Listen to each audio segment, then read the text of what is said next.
अब ये मामला अंतर्राष्ट्रीय बन चुका है। हमने आपको कल भी कहा था, पहले भी कहते आ रहे हैं कि आप देखिएगा ये मामला तूल पकड़ेगा राष्ट्रीय स्तर पर भी और अंतर्राष्ट्रीय स्तर पर भी। और उसके बाद हमारे देश में जो टुकड़े टुकड़े गैंग है और जो अंतर्राष्ट्रीय स्तर पर जो लोग हैं जो भारत को बदनाम करना चाहते हैं, वो भी इस खबर को हाथों हाथ उठा लेंगे। और अब पाकिस्तान से भी इसके बारे में लगातार प्रतिक्रियाएं आ रही हैं। इसलिए इस मामले में भारत विरोधी ताकतों, अंतर्राष्ट्रीय संगठनों और सामाजिक कार्यकर्ताओं की अब एंट्री हो चुकी है, जो खुद को मुसलमानों का ठेकेदार बताते आ रहे हैं। इस मामले में जो सबसे पहला ट्वीट आया वो था नोबेल शांति पुरस्कार विजेता मलाला यूसुफजई का। उन्होंने ट्वीट करके कर्नाटक की मुस्लिम छात्राओं का खुलकर समर्थन किया है। उन्होंने लिखा कि कर्नाटक के कॉलेज में मुस्लिम छात्राओं को हिजाब और पढ़ाई में से एक को चुनने के लिए मजबूर किया जा रहा है। और वो आगे लिखती हैं कि मुस्लिम छात्राओं को हिजाब में स्कूल जाने से रोकना भयावह है। कम या ज्यादा कपड़े पहनने के मामले में महिलाओं को एक वस्तु की तरह समझा जाता है और मलाला भारत के नेताओं से यह अपील करती है कि उन्हें मुस्लिम महिलाओं की उपेक्षा को रोकना चाहिए।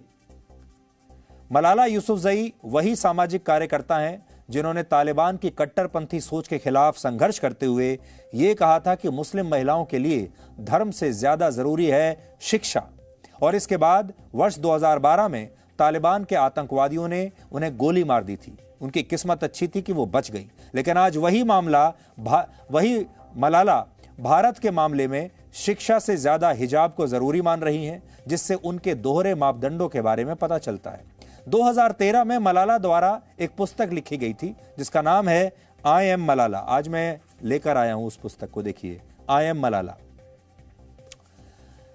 2013 में इस किताब में उन्होंने लिखा कि बुर्का पहनकर चलना ठीक वैसे ही है जैसे कोई महिला किसी कपड़े की शटलकॉक में कैद हो गई हो, और जब बहुत गर्मी होती है तो ऐसा लगता है कि बुर्का पहने हुई महिला किसी अवन के अंदर बैठी हुई है। मैं आपको पढ़कर सुनाता हूं। हो सकता है मलाला खुद ये बात भूल गई होंगी। अब 2022 है और उन्होंने ये पुस्तक लिखी थी 2013 में। खुद लिख रही हैं, वेयरिंग अ बुर्का is like walking inside a big fabric shuttlecock with only a grill to see through, and on hot days it's like an oven. At least I didn't have to wear one.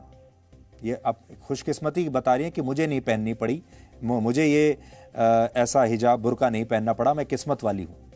इस पुस्तक में वो आगे लिखती हैं कि उन्हें उनके स्कूल की रॉयल ब्लू यूनिफॉर्म से बहुत प्यार था, लेकिन तालिबान ने उन्हें धार्मिक पोशाक पहनने के लिए मजबूर कर दिया, जिससे वो बहुत दुखी हुई।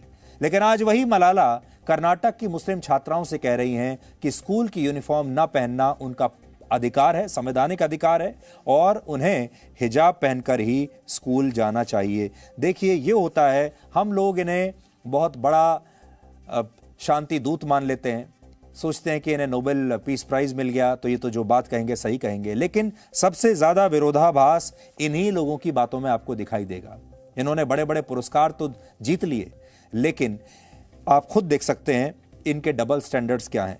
आई loved my royal blue school uniform but we were advised to wear plain clothes instead and hide our books under our shawls. तो कह रही हैं कि मुझे तो अपनी स्कूल यूनिफॉर्म बड़ी अच्छी लगती थी।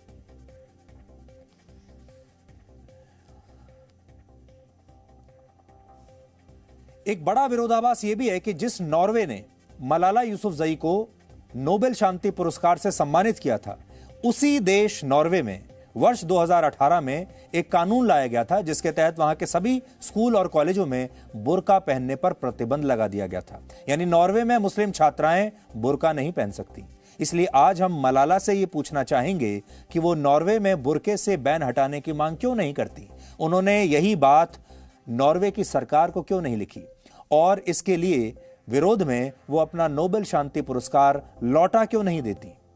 ट्यूनीसिया, कोसोवो और इजिप्ट जैसे मुस्लिम देशों में भी स्कूलों में बुर्का पहनने पर प्रतिबंध है, लेकिन मलाला जैसे लोग इन देशों पर कोई ट्वीट नहीं करते, और ना ही वो अफगानिस्तान की उन मुस्लिम छात्राओं की बात करती हैं जो हिजाब के विरोध में अपनी पढ़ाई बीच में ही छोड़ चुकी हैं। मलाला का आपने कोई ट्वीट नहीं देखा होगा तालिबान के खिलाफ।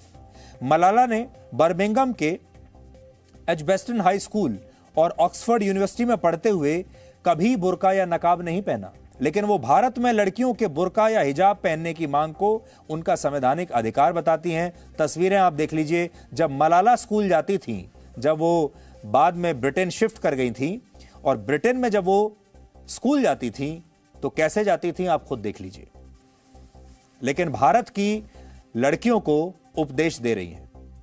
अब इस मामले में पाकिस्तान की भी एंट्री हो गई है। पाकिस्तान को और क्या चाहिए था? पाकिस्तान के विदेश मंत्री शाह महमूद कुरैशी ने ट्वीट करके लिखा है कि भारत में मुस्लिम छात्राओं के मौलिक अधिकारों का हनन हो रहा है और दुनिया को इस मामले का संज्ञान लेना चाहिए। और इसी तरह के ट्वीट्स पाकिस्तान के दूसरे मंत्रियों ने भी किए हैं।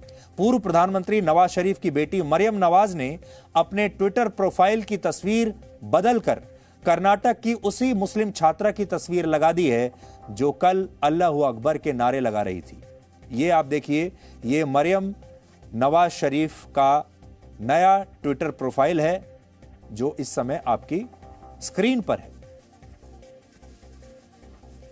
आज पाकिस्तान से हमारा सवाल यह है कि वो अफगानिस्तान में मुस्लिम महिलाओं के अधिकारों की बात कभी क्यों नहीं करता।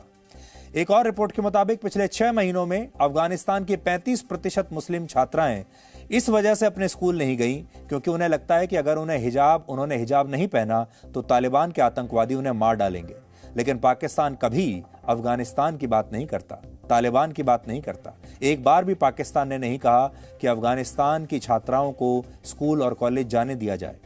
अफगानिस्तान की तरह पाकिस्तान चीन को भी कुछ कहने की हिम्मत नहीं रखता। चीन की कुल आबादी में लगभग 2.5% मुसलमान हैं, यानी वहां लगभग 4 करोड़ मुसलमान रहते हैं।